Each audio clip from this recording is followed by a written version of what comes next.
అందరికీ హాయ్ అండి. ముఖ్యంగా జన సైనికులకి, వీర మహిళలకి నాదొక చిన్న విన్నపం అండి. నేను ప్రొఫెషనల్‌గా కమెడియన్ అయ్యుండొచ్చు గానీ, పర్సనల్‌గా 80% మార్కులతో బీటెక్ కంప్లీట్ చేసి, ఈ సమాజం మీద, రాజకీయాల మీద, అలాగే వ్యక్తుల మీద, విలువల మీద, అన్నిటి మీద అవగాహన కలిగిన ఒక వ్యక్తిని నేను కూడా. ఆంధ్రప్రదేశ్‌లో ఓటు హక్కు ఉంది కాబట్టి జరుగుతున్న విషయాల మీద మాట్లాడే హక్కు నాకు కూడా ఉందని నేను మాట్లాడుతున్నాను. అంటే జనసేనకి 24 సీట్లు అని అనౌన్స్ చేయగానే చాలామంది పవన్ కళ్యాణ్ గారిని తిడుతున్నారు. కొంతమంది అలుగుతున్నారు. కొంతమంది అసంతృప్తి చెందుతున్నారు. ఇంకొంతమంది అయితే మోసిన జెండానే కిందేసి కాలుస్తున్నారు. ఇంకొంతమంది అయితే వేసిన స్టిక్కర్స్ను లాగేసి పీకేస్తున్నారు. ఇవన్నీ చూసి నిజంగా మనసుకి చాలా చాలా చాలా బాధ అనిపించింది. ఒక్కసారి ఆవేశంతో కాకుండా మీ ఆత్మసాక్షిగా ఆలోచించి చెప్పండి.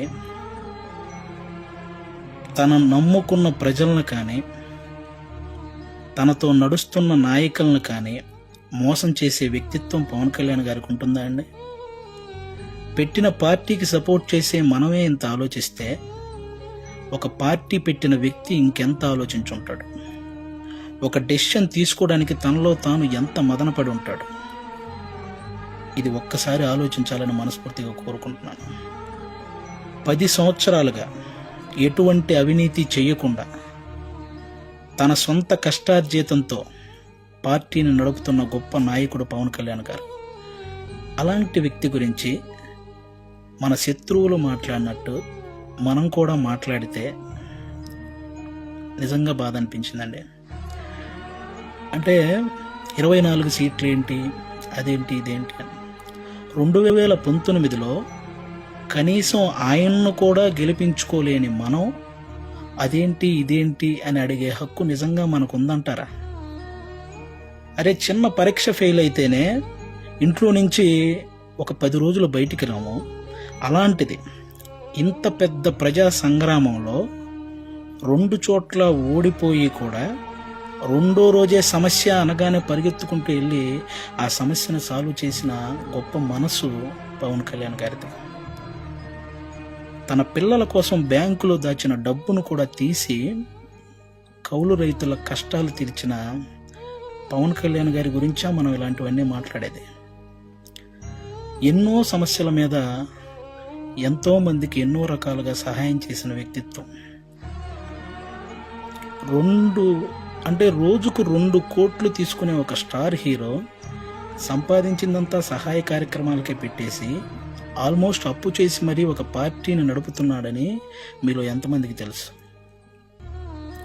అలాంటి పవన్ కళ్యాణ్ గారి గురించి మనం ఎలా పడితే అలా మాట్లాడేస్తున్నాం. దేశంలో ఇన్ని రాజకీయ పార్టీలు ఉన్నాయి, ఇంతమంది రాజకీయ నాయకులు ఉన్నారు. ఎవరైనా సరే మేము అధికారంలోకి వస్తే అది చేస్తాం, ఇది చేస్తాం అనేవాళ్ళే కానీ ప్రతిపక్షంలో ఉండగా ఏనాడైనా వాళ్ళ జేబులో నుంచి 1 రూపాయి తీసి ఎవరికైనా సహాయం చేశారా? అలా సహాయం చేసిన ఏకైక రాజకీయ నాయకుడు పవన్ కళ్యాణ్ గారు. అలాంటి వ్యక్తిని పట్టుకొని మనం కులాన్ని తాకట్టు పెట్టాడు, పార్టీని తాకట్టు పెట్టాడు, ప్యాకేజ్ తీసుకున్నాడు అని చాలా ఈజీగా అనేస్తున్నాం. అమ్మలాంటి కులాన్ని, పార్టీని తాకట్టు పెట్టే వ్యక్తే పవన్ కళ్యాణ్ గారు. డబ్బుకు అమ్ముడుపోతాడా? ప్రతిపక్షంలో ఉన్న టీడీపీ కంటే అధికార పక్షంలో ఉన్న వైసీపీ దగ్గరే ఎక్కువ డబ్బు ఉంటుంది కదా. మరి అమ్ముడుపోయే వ్యక్తి అయితే వాళ్ళే కొనుక్కోవచ్చు కదా. ఎందుకండి ఈ మాటలు? పవన్ కళ్యాణ్ గారు ప్రజలు పంచే ప్రేమకు బానిస కానీ నాయకులు పంచే డబ్బుకి ఎప్పటికీ బానిస కాడు, అవ్వడు. అభిమానించటం అంటే మనకు అనుకూలంగా ఉన్నప్పుడు జై కొట్టడం, అనుకూలంగా లేనప్పుడు బాయ్ చెప్పడం కాదండి. ఒక నాయకుడు ఎలాంటి డెసిషన్ తీసుకున్నా దానికి కట్టుబడి ఉండటాన్నే అభిమానించటం అంటారు. అదే నిజమైన అభిమానం అంటారు. అలా ఉండగలగాలి. ఎవరో రెచ్చగొట్టే మాటలు, మన మీద కావాలని చూపించే జాలికి వాటిని చూసి మన నాయకుడిని మనమే ఎప్పుడు తక్కువ చేసి మాట్లాడకూడదు. అలాగే టీడీపీ కార్యకర్తలకు కూడా నా నుంచి ఒక చిన్న విన్నపం అండి. 2014లో ఒక్క సీటు కూడా ఆశించకుండా పూర్తి మద్దతు చంద్రబాబు నాయుడు గారికి ప్రకటించారు. ఆ త్యాగాన్ని గుర్తించాలని మనస్ఫూర్తిగా కోరుకుంటున్నాను. అలాగే 2023లో 14 సంవత్సరాలు ముఖ్యమంత్రిగా చేసిన ఒక వ్యక్తిని, పేద కుటుంబాల్లో ఎంతోమంది పేద విద్యార్థులు వాళ్ళు ఐటీ జాబ్ చేయొచ్చు, అమెరికాలోకి వెళ్ళి సెటిల్ అవ్వచ్చు అని ఈ ఐటీని తెలుగు రాష్ట్రాల్లో ప్రతి ఒక్కరికి పరిచయం చేసినటువంటి చంద్రబాబు నాయుడు గారు లాంటి వ్యక్తి ఒక 70 ఏళ్ల పైబడిన వ్యక్తిని జైల్లో పెడితే నిజంగా చాలామందికి బాధ అనిపించింది. అలాగే పవన్ కళ్యాణ్ గారు అక్కడికి వెళ్ళి కలవడం జరిగింది. పొత్తు అనేది పెద్ద సభలు పెట్టి ఆడంబరంగా చేసుకోవచ్చు, కానీ అలాంటి ఆడంబరాలు కోరుకోలేదు. అక్కడ కష్టాన్ని చూశాడు. ఆ జైలు ముందుకు వచ్చి అక్కడే పొత్తును ప్రకటించాడు. ప్రకటించిన వెంటనే జన సైనికులందరికీ ఏం చూసించాడో తెలుసా? అవసరంలో మనం ఆదుకున్నాం కాబట్టి అనవసరంగా టీడీపీని ఎవరైనా తక్కువగా మాట్లాడడం కానీ తప్పుగా మాట్లాడడం కానీ చేయొద్దని జన సైనికులందరికీ సూచించారు. ఒక సభలో మనం మాట్లాడేటప్పుడు జనసేన టీడీపీ అని సంబోధిద్దాం, వాళ్ళు మాట్లాడేటప్పుడు టీడీపీ జనసేన అని సంబోధిస్తారు అని కూడా చెప్పి కార్యకర్తల్లో ఒక ఉత్సాహాన్ని నింపారనమాట. అంటే ఒక పొత్తు ధర్మాన్ని ఇంతకంటే నిజాయితీగా పాటించే వ్యక్తి ఎవరైనా ఉంటారా? ఎక్కువ సీట్లు తీసుకొని ఇన్నే గెలిచాడా అనిపించుకోవటం కంటే తక్కువ సీట్లు తీసుకొని అన్నీ గెలిచాడు అనిపించుకోవటం కరెక్ట్ అని భావించి 24 సీట్లకే పరిమితం అయ్యారు. కాబట్టి టీడీపీ కార్యకర్తలందరికీ రేపొద్దున ఆ 24 చోట్ల టీడీపీ కార్యకర్తల ఓటు ట్రాన్స్ఫర్ ఖచ్చితంగా జనసేనకు జరగాలి. ఆయన త్యాగాన్ని రుణం తీర్చుకోవాల్సిన సమయం వచ్చిందని నేను అనుకుంటున్నాను. అలాగే పవన్ కళ్యాణ్ గారి మాటని గౌరవించి జనసేన కార్యకర్తలు కూడా టీడీపీ నిలబడ్డ ప్రతి చోట ఆ ఓటు ట్రాన్స్ఫర్ జరగాలని మనస్ఫూర్తిగా కోరుకుంటున్నాను. చాలామందికి ఈ 24 సీట్లు ఏంటి అదేంటి అని అసంతృప్తిగా ఉన్న వాళ్ళకి ఒక చిన్న ఎగ్జాంపుల్ చెప్తాను. మహేంద్ర సింగ్ ధోని క్రికెటర్ మీ అందరికీ తెలుసు. ఆయన వచ్చిన కొత్తలో స్టార్టింగ్లో డక్అవుట్ అయ్యాడు. ఆ తర్వాత మంచి మంచి షాట్లు కొట్టి ఒక 24 పరుగులు చేశాడు. ఇతనిలో గేమ్ ఉంది అని అందరికీ తెలిసేలా చేశాడు.